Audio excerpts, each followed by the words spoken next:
Nagbabala naman ang Civil Aviation Authority of the Philippines o CAAP sa mga pasahero na maging handa sa matinding init ngayong tag-araw, lalo na sa mga ilang mga paliparan kung saan umabot na sa 42 hanggang 45 degrees Celsius ang heat index.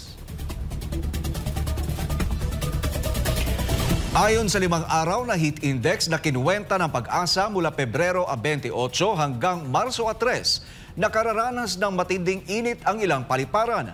Ang mga apektadong lugar ay kinabibilangan ng Tuguegarao City, Cagayan, Isabela, Virac at Masbate kung saan umabot sa 42 hanggang 45 degrees Celsius ang temperatura.